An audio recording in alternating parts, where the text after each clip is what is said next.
Praise the lord. ಪ್ರೀತಿಯ ಸಹೋದರ ಹಾಗೂ ಸಹೋದರೇ, ಈ ದಿನ ನೋಡಿದ್ರಲ್ಲಿ ಬಹಳ ಸಂತೋಷವಾಗಿದ್ದೇನೆ. ಯೇಸು ಕ್ರಿಸ್ತನ ಮಧುರವಾದ ವಂದನೆಗಳನ್ನು ಸಲ್ಲಿಸುತ್ತೇನೆ.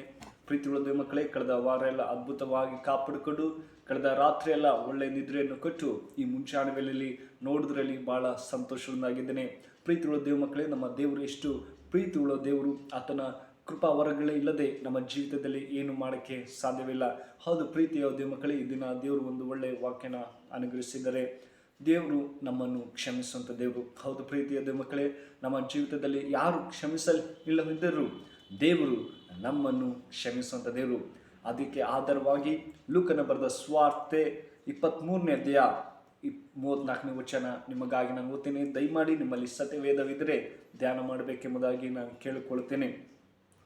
ತಂದೆ ಅವರನ್ನು ಕ್ಷಮಿಸು, ತಾವು ಏನು ಮಾಡುತ್ತಾರೆಂಬುದನ್ನು ಅವರು ಅರಿಯರು. ಆಮೇನ್. ತಂದೆ ಅವರನ್ನು ಕ್ಷಮಿಸು ಎಂಬುದಾಗಿ ಈ ದಿನಗಳಲ್ಲಿ ನೋಡೋದಾದ್ರೆ ಶ್ರಮ ಮರಣ ದಿನಗಳನ್ನು ನಾವು ಜ್ಞಾಪಿಸ್ತೇವೆ. ಹೌದು ಪ್ರೀತಿಯ ಮಕ್ಕಳೇ, ದೇವರು ನಮಗಾಗಿ ನಮ್ಮ ಪಾಪಗಳಿಗಾಗಿ ಶಿಲ್ಬೆ ಮೇಲೆ ಪ್ರಾಣ ಕೊಟ್ಟಿದ್ದಾರೆ ಎಂಬುದಾಗಿ ನಾವು ನೋಡ್ತೇವೆ. ಅದೇ ಥರ ದೇವ್ರು ಹೇಳ್ತಾರೆ, ಯೇಸುವೆ ತಂದೆಯಾದ ದೇವರೇ ಇವರನ್ನು ಕ್ಷಮಿಸು, ಇವ್ರೇನು ಮಾಡ್ತಾ ಇದ್ದಾರೆ ಎಂಬುದಾಗಿ ಅವ್ರು ಅರಿಯರು ಎಂಬುದಾಗಿ. ದೇವ್ರು ಎಷ್ಟು ಒಳ್ಳೆಯವರು ಎಂಬುದಾಗಿ ನಾವು ನೋಡ್ತೇವೆ ಪ್ರೀತಿಯ ಮಕ್ಕಳೇ. ಅದೇ ಥರ ನೋಡಿ, ಮೊದಲನೇದಾಗಿ ದೇವರು ಕ್ಷಮಾಪಣೆ ಸಂದೇಶವನ್ನು ತಂದಿದ್ರು ಎಂಬುದಾಗಿ ನಾವು ಮೊಟ್ಟ ಮೊದಲು ದೇವ್ರ ಸಂದೇಶ ಏನಂದ್ರೆ ಕ್ಷಮಾಪಣೆ. ಈ ಲೋಕದಲ್ಲಿ ನಮ್ಮನ್ನು ಯಾರು ಕ್ಷಮಿಸುವುದಿಲ್ಲ, ಅಯ್ಯೋ ತಪ್ಪಾದ್ರೂ ಕೂಡ ಸಾರಿ ಎಂಬುದಾಗಿಲ್ಲ. ಆದರೆ ದೇವರು ಆ ಒಂದು ಸಂದೇಶ ಏನಂದ್ರೆ ಕ್ಷಮಾಪಣೆ ಎಂಬುದಾಗಿ. ಅದೇ ಲೂಕನ ಬರೆದ ಸುವಾರ್ತೆ 24ನೇ ಅಧ್ಯಾಯ 47ನೇ ವಾಕ್ಯದಲ್ಲಿ ನೋಡುವುದಾದ್ರೆ ಪ್ರಿಯರೇ, ಅಲ್ಲಿ ಹೀಗೆ ಹೇಳ್ತದೆ, ಯೆರೂಸಲೇಮು ಸುವಾರ್ತೆ ಸಾರುತ್ತದೆ, ಇದನ್ನು ಸಾರುವಂತೆ ಯೇಸು ಶಿಷ್ಯರಿಗೆ ಜ್ಞಾಪಿಸಿದನು. ಯೆರೂಸಲೇಮ್ ಮೊದಲುಗೊಂಡು ಎಲ್ಲ ಜನಾಂಗದವರೊಂದಿಗೆ ಆತನ ಹೆಸರಿನಲ್ಲಿ ಮನಸಾಂತರ ಮತ್ತು ಪಾಪಗಳ ಕ್ಷಮಾಪಣೆ ಸಾರಲ್ಪಡಬೇಕೆಂತಲೂ ಬರೆದಿಲ್ಪಟ್ಟಿದೆ ಎಂಬುದಾಗಿ. ಹೌದು ಪ್ರೀತಿಯ ಮಕ್ಕಳೇ, ಇಲ್ಲಿ 24ನೇ ಅಧ್ಯಾಯದಲ್ಲಿ ನೋಡೋದಾದ್ರೆ ಯೆರೂಸಲೇಮ್ನಲ್ಲಿ ಅವರು ಕ್ಷಮಾಪಣೆ, ಪಾಪ ಯಾರ್ಯಾರು ಪಾಪದಲ್ಲಿ ಇರ್ತಾರೋ ಅವ್ರಿಗೆಲ್ಲ ಕ್ಷಮಾಪಣೆ ಆಗ್ಬೇಕೆಂಬುದಾಗಿ ದೇವರು ಇಲ್ಲಿ ಬರೆಸ್ತಾ ಇದ್ದಾರೆ. ಅದೇ ತರ ನೋಡೋದಾದ್ರೆ ಪ್ರೀತಿಯ ದೇವರೇ, ದೇವರು ಪ್ರಥಮವಾಗಿ ಪಾಪಿಯನ್ನು ಕ್ಷಮಿಸ್ತಾನೆ. ಹೌದು ಪ್ರೀತಿಯ ಮಕ್ಕಳೇ, ಪಾಪಿಗನ ಕ್ಷಮಿಸುವಂತ ದೇವರಾಗಿದ್ದಾರೆ. ನೀವೆಷ್ಟೇ ಪಾಪ ಮಾಡ್ರಿ, ನೀವೆಷ್ಟೇ ಏನೇ ಮಾಡಿದ್ರು ಕೂಡ ದೇವರು ಕ್ಷಮಿಸುವಂತ ದೇವರಾಗಿದ್ದಾರೆ ಪ್ರೀತಿಯ ಮಕ್ಕಳೇ. ಅದೇ ನೋಡುವುದಾದ್ರೆ ಪ್ರೀತಿಯ ಮಕ್ಕಳೇ, ಒಂದು ದಿವಸ ಇಬ್ಬರು ಕಳ್ಳರು ಇರ್ತಾರೆ. ಯೇಸು ಸ್ವಾಮಿ ಶಿಲ್ಬೆ ಮೇಲೆ ಪಕ್ಕದಲ್ಲಿ ಇಬ್ಬರು ಕಳ್ಳರು ಇರ್ತಾರೆ. ಅವರು ಒಬ್ಬನು ಹೇಳ್ತಾನೆ, ಅಯ್ಯೋ ದೇವ್ರೆ ನೀನು ಯಾಕೆ ಇಲ್ಲಿ ಬಂದಿದ್ದೀ, ಇಷ್ಟು ದೊಡ್ಡ ದೇವರು ಎಂಬುದಾಗಿ. ಇನ್ನೊಬ್ಬರು ಹೇಳ್ತಾರೆ, ಅವನು ತಪ್ಪು ಮಾಡಿದ್ದಾರೆ ಅದಕ್ಕೆ ಬಂದಿದ್ದಾರೆ ಎಂಬುದಾಗಿ ಹೇಳ್ತಾರೆ. ಆದರೆ ಇನ್ನೊಬ್ಬ ವ್ಯಕ್ತಿ, ಪಕ್ಕದಲ್ಲಿದ್ದಂಥ ವ್ಯಕ್ತಿ ಕಳ್ಳ ಹೇಳ್ತಾನೆ, ದೇವರೇ ನೀನು ಪರಲೋಕಕ್ಕೆ ಸೇರುವುದಾದ್ರೆ ನನಗೂ ಕೂಡ ನೀನು ಸೇರಿಸ್ಕೋ, ನನಗೂ ಸ್ಥಳ ಕೊಡು ಎಂಬುದಾಗಿ ಇನ್ನೊಬ್ಬ ಕಳ್ಳ ಹೇಳ್ತಾನೆ. ಅದೇ ಥರ ನಮ್ಮ ಜೀವಿತದಲ್ಲಿ ನಾವು ಯಾವ ರೀತಿಯಲ್ಲಿ ಪಾಪದಲ್ಲಿ ಜೀವಿಸ್ತಾ ಇದ್ದೀವಿ, ಪಾಪದಿಂದ ಹೇಗೆ ಹೊರಗೆ ಬರಬೇಕು, ದೇವರೇ ನನ್ನ ಕ್ಷಮಿಸು, ಈ ಪಾಪದಿಂದ ನಾನು ಬಿಡುಗಡೆ ಹೊಂದಬೇಕು, ಈ ರೋಗದಲ್ಲಿ ಬಿಡುಗಡೆ ಹೊಂದಬೇಕೆಂಬುದಾದರೆ ನಮ್ಮ ಪಾಪಗಳನ್ನ ಅರಕೆ ಮಾಡಬೇಕು ಪ್ರೀತಿಯ ಮಕ್ಕಳೇ. ನಾವು ದೇವರು ನೋಡುವಂಥ ದೇವರು, ಆತ ಕ್ಷಮಿಸುವಂಥ ದೇವರು, ಆತ ನಮ್ಮನ್ನು ಪ್ರೀತಿಸುವಂಥ ಸರ್ವ ಶಕ್ತನಾಗಿದ್ದಾನೆ ಪ್ರೀತಿಯ ದೇವ ಮಕ್ಕಳೇ. ಅದೇ ಥರ ಮೊದಲನೇ ಯೋಹಾನ ಬರೆದ ಸುವಾರ್ತೆ 1ನೇ ಅಧ್ಯಾಯ 7ನೇ ವಾಕ್ಯದಲ್ಲಿ ನೋಡುವುದಾದ್ರೆ ಪ್ರೀತಿರೇ ಹೇಳ್ತಾರೆ, ಶುದ್ಧ ಮಾಡುತ್ತಾ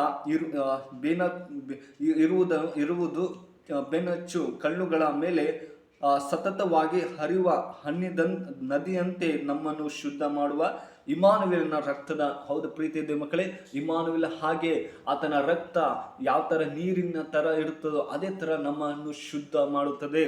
ನಮ್ಮನ್ನು ಯಾರು ಶುದ್ಧ ಮಾಡಲ್ಲ.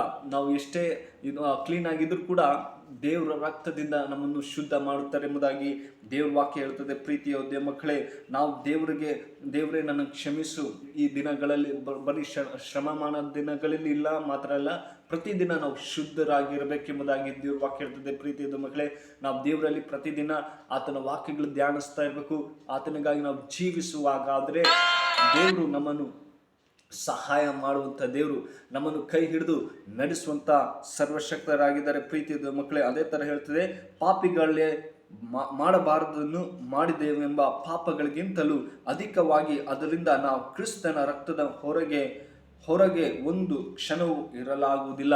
ನಾವು ಪಾಪದಲ್ಲಿ ಜೀವಿಸದೆ ನಮ್ಮ ಜೀವಿತನೇ ದೇವರಿಗೆ ಶುದ್ಧ ಮಾಡಪ್ಪ ಎಂಬುದಾಗಿ ಕೇಳುವಾಗ ದೇವರು, ಮಗನೇ ಮಗಳೇ ನಾನು ನಿನಗಾಗಿ ಶುದ್ಧ ಮಾಡ್ತೀನಿ. ಆದರೆ ಆ ಶಿಲ್ಬೆ ಭಾರನೇ ನಾವು ಹೊರಬೇಕಾಗಿತ್ತು. ಆ ಶಿಲ್ಬೆನೇ ನಮ್ಮ ಜೀವಿತದ ಇದ್ರ ಆಗಿರ್ಬೇಕಿತ್ತು. ಆದರೆ ದೇವರು ನನ್ನ ಮಕ್ಕಳಿಗೆ ನಾನು ಯಾವುದು ತೊಂದರೆ ಕೊಡಲ್ಲ, ನಾನು ಅದು ಶಿಲ್ಬೆ ನಾನು ಹೊರುತ್ತೇನೆ ಎಂಬುದಾಗಿ ದೇವರು ಹೊತ್ಕೊಂಡರು. ಹೌದು ಪ್ರೀತಿಯ ದೇವ ಮಕ್ಕಳೇ, ದೇವರು ಎಷ್ಟು ಪ್ರೀತಿಸ್ತಾ ಇದ್ದಾರೆ. ಆತನ ಸಂದೇಶ ಏನಂದ್ರೆ ಕ್ಷಮಾಪಣೆ ಎಂಬುದಾಗಿ. ಆತನ ಸಂದೇಶದಿಂದ ನಾವು ಇನ್ನೊಬ್ಬರಿಗೆ ಕ್ಷಮಾಪಣೆ ಕೊಡಬೇಕು. ದೇವರೇ, ನನ್ನ ಪಾಪದಿಂದ ಹೊರಗಡೆ ಬರಬೇಕು, ನಾನು ಒಳ್ಳೆ ಮಗನಾಗಿ ನಾನು ಜೀವಿಸುವಂತೆ ಮಾರ್ಪಡಿಸೆಂಬುದಾಗಿ ಹೇಳುವಾಗ ದೇವ್ರು ನಿಶ್ಚಯವಾಗಿ ಮಾರ್ಪಡಿಸ್ತಾರೆ. ದೇವ್ರ ಮಕ್ಕಳೇ, ನಮ್ಮ ದೇವರು ಅಯ್ಯೋ ನೀನು ದೊಡ್ಡ ಪಾಪಿ ಇದೆ ಎಂಬುದಾಗಿ ಆತ ಕೈ ಬಿಡುವುದಿಲ್ಲ. ದೇವರು ಕರುಣಿಸುವಂಥ ದೇವರು.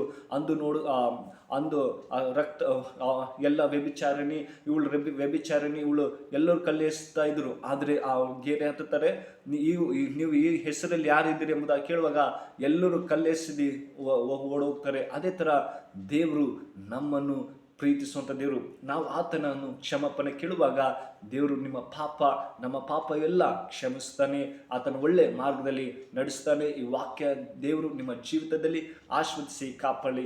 ಪ್ರಾರ್ಥನೆ ಮಾಡಿಕೊಳ್ಳೋಣ. ಪ್ರೀತಿ ಉಳ್ಳ ದೇವ ಮಕ್ಕಳೇ, ಕಣ್ಣು ಮುಚ್ಚಿಕೊಳ್ಳಲು. ಪರಿಶುದ್ಧನೆಯ ಪ್ರೀತಿ ಉಳ್ಳ ತಂದೆ ದೇವರ ಸ್ವಾಮಿ, ಒಳ್ಳೆ ಸಮಯಕ್ಕಾಗಿ ಸ್ತೋತ್ರ. ದೇವರೇ, ಕಳೆದ ವಾರ ಎಲ್ಲ ಅದ್ಭುತವಾಗಿ ಕಾಪಾಡಿಕೊಂಡು ಈ ನೂತನ ದಿನ ನೋಡುವಂತೆ ಕೃಪೆ ಮಾಡಿದ್ದಕ್ಕಾಗಿ ಸ್ತೋತ್ರ ಸ್ವಾಮಿ. ಈ ವಿಡಿಯೋ ನೋಡುವಾಗ ಪ್ರತಿಯೊಬ್ಬರ ಮಕ್ಕಳನ್ನ ಆಶೀರ್ವದಿಸು ಅಪ್ಪ. ನೀನು ಒಳ್ಳೆ ದೇವರು, ಒಳ್ಳೆದನ್ನೇ ಮಾಡುವಂಥ ಸರ್ವಶಕ್ತರಾಗಿರಪ್ಪ.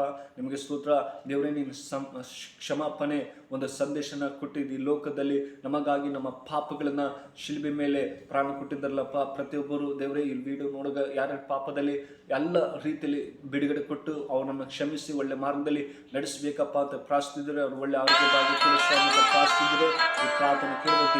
ಯೇಸು ಕ್ರಿಸ್ತನ ದೇವರ ತಂದೆ, ಆಮೆನ್.